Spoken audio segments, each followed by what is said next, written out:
सैया हमार कमाई जाते, महंगाई डाइन खाए जाते। आज वही डाइन भौजाई बन गई है। अब वो डाइन आज तो कुछ बोल ही नहीं रही है। उस टाइम तो मनमोहन सिंह को चूड़ी निकाल के भेजती थी स्मृति ईरानी, और आज कहाँ चली गई स्मृति ईरानी? आज उन्हीं के नाम के, नरेंद्र मोदी जी के ही नाम की चूड़ी पहन ली। बिहार से सफैया हो गया ना, उसी तरह केंद्र से सफैया हो जाएगा बीजेपी का। जो हर साल युवा को 2-2 करोड़ रोजगार देने के लिए वादा किए थे, क्या वो दिए हैं? 15 लाख रुपया दिए हैं?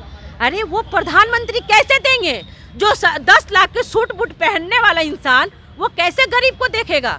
वाह रे गरीब, जो गरीब कहते कहते, फकीर कहते कहते ट्रेन बेच दिए, प्लेन बेच दिए, LIC बेच दिए, बिजली बेच दिए, खाने वाले चीज पे GST लगा दिए, महंगाई बढ़ा दिए, बेरोजगारी ला दिए, 2-2 करोड़ रोजगार देने के जगह पे पकौड़ा थमा दिए। बाहर देश के प्रधानमंत्री और बाहर फकीर। ऐसे फकीर तो सबको होना चाहिए जो झोली में भर लिए, और जो उनके भाई मित्र अडानी और अंबानी, ऐसे तो गरीब सबको होना चाहिए। नरेंद्र मोदी जी वादा किए थे 2022 में पक्का के घर देने के लिए, मिला ही नहीं। वो घरवा देते देते पता नहीं कहीं कहाँ घर चला गया, दिखवा ही नहीं किया घर। कि NDO को भगाना है, इंडिया लाना है 2024 में।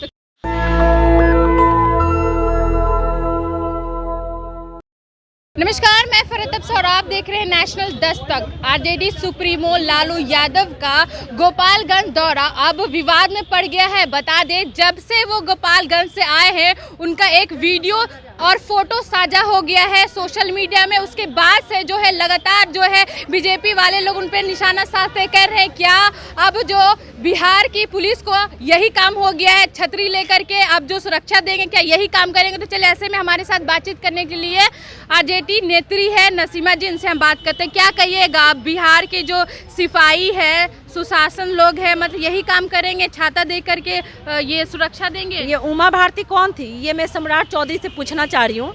जो उमा भारती के DM पैर पकड़ के माफ़ी मांगे थे, तो ये सम्राट चौधरी को बोलने से पहले उमा भारती का कहानी उनको सोच लेना चाहिए। ये जो क्या बोलते अमित शाह देश के भगौरा थे और है, ये कौन है? इनका भी तो कहानी थोड़ा सा सम्राट चौधरी को पढ़ लेना चाहिए, जान लेना चाहिए, तब जान के ही बोलना चाहिए। एक बात बताइए, आदरणीय लालू प्रसाद यादव जी पूर्व मुख्यमंत्री है ना? राबड़ी जी पूर्व मुख्यमंत्री है ना? है कि नहीं है? आप बताइए। उनके साथ में मंत्री भी गए थे, तेज प्रताप जी थे ना? तो एक बात बताइए, अगर बारिश हो रहा था और वो बुजुर्ग आदमी 76 साल के आदमी अगर उनको छाता ही लगा दिए तो कौन गलती की? अगर आप रोड पे चलिएगा, अगर बारिश आ रही है तो क्या आपको हम छाता देंगे? तो आप मुझे क्या करिएगा जी, क्या बोलिएगा? ये बीजेपी वाले लोगों को कहीं ना कहीं 2024 का डर सता दिया गया है। कि मतलब इतना 2024 का डर सता दिया है बीजेपी वाले लोगों को कि ये लोग क्या कह रहे हैं, ये क्या टिप्पणी कर रहे हैं, इनको खुद ही नहीं पता चला कि हम क्या बोल रहे हैं। जब छाता उड़ा दिए तो आपको वो दिख गया। जब उमा भारती के पैर पकड़ के DM माफ़ी मांगा था तो आप लोग को वो नहीं दिखा था? और अमित शाह को नहीं दिखा था? आप बताइए, अमित शाह नहीं दिखे? ये सम्राट चौधरी जो इतना बड़ा पगड़ी लेके बोलते हैं, काश ये सम्राट चौधरी मणिपुर के जो हिंसा में बेटी बहन के साथ में हुआ उसके ऊपर भी इंसाफ की मांग की होते। काश वो पहलवान में बैठी दिल्ली में पहलवान बेटियों बहनों, काश उनके ऊपर भी सम्राट चौधरी इंसाफ की मांगे करते हैं। काश वो बिल्किस बानो के ऊपर भी इंसाफ की मांग करते हैं। काश वो जो हरियाणा में नू में हुआ है, काश उन बेटी बहन और बीवी के लिए भी इंसाफ की मांग करते हैं। ये तो सम्राट चौधरी को एक तरफ से बीजेपी वाले लोग बोलते हैं कि महिला का मान सम्मान करते हैं, और दूसरी तरफ बीजेपी ही वाले लोग महिला का इज्जत लूट रहे हैं, सब कुछ कर रहे हैं, और बीजेपी वाले लोगों को नहीं दिख रहा है ये सब। और आदरणीय लालू प्रसाद यादव जी का सब कुछ दिख जाता है। मैं आपसे कहना चाहूंगी, एक अपराधी को इस तरीके से सुरक्षा दिखना कहां तक सही है, ऐसा बीजेपी वाले लोग कह रहे हैं। क्योंकि लालू यादव जी का अभी भी सजा पूरा कंप्लीट नहीं हुआ है और वो फिट हो गए हैं और डिमांड कर रहे हैं कि उनको जेल भेजा जाए। एक बात बताइए, बीजेपी में कितना अपराधी है? मैं आपसे पूछ रही हूँ, ये अमित शाह कौन थे? उमा भारती कौन थी? ये आप बताइए, मैं आपसे पूछ रही हूँ, ये कौन लोग थे? आदरणीय लालू प्रसाद से इसलिए डरता है लोग क्योंकि लालू यादव एक गरीब के नेता, गरीब के मसीहा जानने वाले हैं। वो जहाँ निकल जाते हैं वहाँ पे कई लोगों, कितना लोगों का मतलब लाइन लग जाता है, आपको पता है ना। ये सब बीजेपी वाले लोग देख के घबरा गए हैं कि जैसे बिहार से सफैया हो गया ना, उसी तरह केंद्र से सफैया हो जाएगा बीजेपी का। क्योंकि जनता पिछले 9 सालों से मौका दे रही है ना बैठने के लिए नरेंद्र मोदी जी को। आज तक क्या किए नरेंद्र मोदी जी? पिछले 9 सालों में जो बोलते हैं हम प्रधानमंत्री हैं, कुछ किए हैं क्या? 15 लाख रुपया दिए हैं क्या?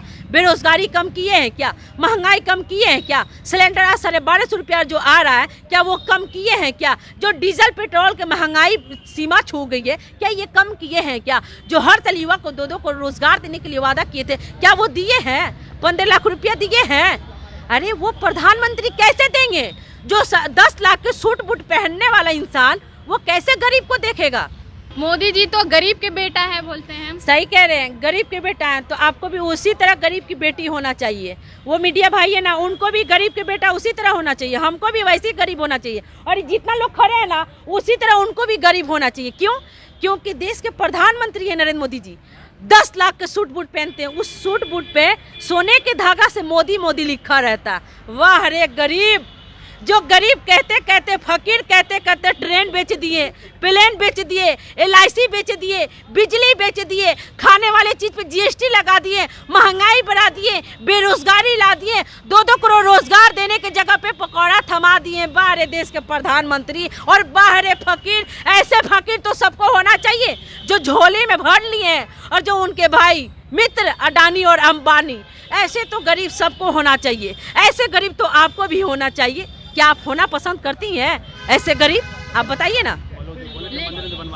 लेकिन गरीबों के लिए बहुत सारा योजना निकाले हैं, मंदिर बनवाए हैं, सिलेंडर फ्री में लोगों को दिए हैं, पक्का का मकान जो लोगों को दिए हैं, गरीब लोगों को, इतना कुछ तो किए हैं। फिर आप लोग को इतना तकलीफ क्यों हो रहा है? देखिए, नरेंद्र मोदी जी वादा किए थे 2022 में पक्का के घर देने के लिए, मिला ही नहीं।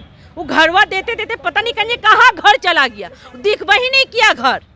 और बोले सिलेंडर की बात, तो एक बात बता दे बहन, जब आदरणीय लालू प्रसाद यादव जी के दौर में, मनमोहन सिंह के दौर में 300 रुपया सिलेंडर आता था ना, स्मृति ईरानी सिलेंडर उठा के महंगाई पे हल्ला बोलती थी। मैं आपको बता दूं, जो स्मृति ईरानी महंगाई पे सिलेंडर लेके हल्ला बोली थी, आज वो स्मृति ईरानी कहाँ चली गई? आज 1250 रुपये सिलेंडर हो गया।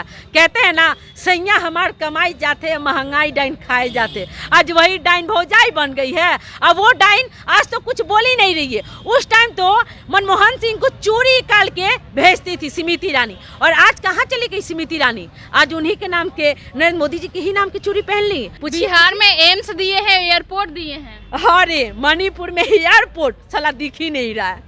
ये नरेंद्र मोदी जी ना बोले थे कि भाई पूर्णिया में बोले कि एम्स बन गया, अरे सॉरी, ये क्या बोलते हैं, एयरपोर्ट बन गया है, जहाज उड़ेगा।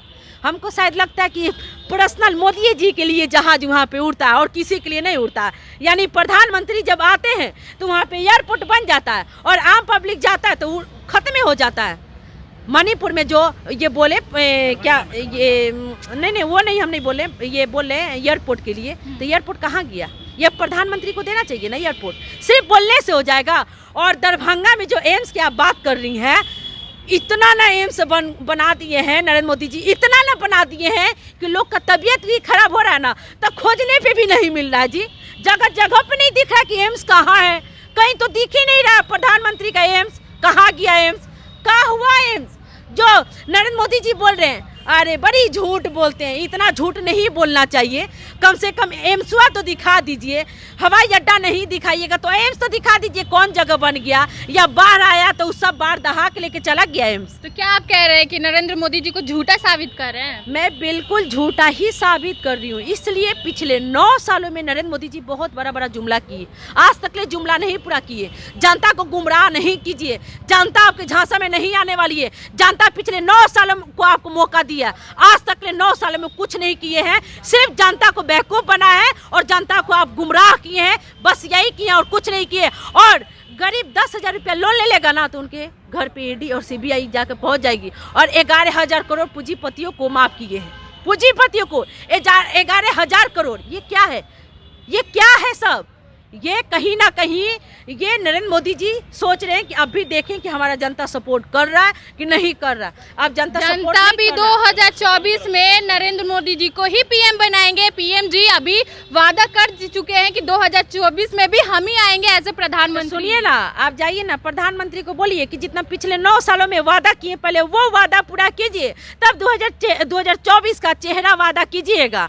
ये पूरा जनता तो जनता, ये बच्चा भी बोल रहा है कि कि एनडीओ को भगाना है, इंडिया लाना है 2024 में। तो क्या लगता है 2024 में कौन बनेगा प्रधानमंत्री? है बता देंगे, मिठाई आपको खिला देंगे, टेंशन अभी नहीं बता दीजिए। आपको खिला राहुल गांधी देंगे। बनेंगे कि नीतीश कुमार? आपको खिला देंगे मिठाई, आप टेंशन नहीं लीजिए ना। जो भी बनेंगे बहुत अच्छा ही बनेंगे, आप टेंशन नहीं लीजिए। हम लोग बीजेपी वाले लोगों के जैसे टिपना टिप्पणी नहीं करते हैं। देखिए नसीमा जी थे साफ तौर पे कह रही थी कि बीजेपी वाले की तरह टिप्पणी टिप्पणी नहीं करती है। 2024 में कौन बनेगा प्रधानमंत्री इसका भी रिजल्ट आने के बाद घोषित कर दिया जाएगा। और रही बात जो लालू जी को ट्रोल किया जा रहा था कि जैसे ही पुलिस प्रशासन उनको छाता लेकर के जो उनके आगे पीछे घूम रही थी बारिश से बरसाने के लिए, तो उनको वो सिचुएशन को भी लेके नसीमा जी बखूबी बोली। ऐसे तमाम खबरों के लिए बने रहे नेशनल दस्तक के साथ। मैं फरहत अफसा, पटना।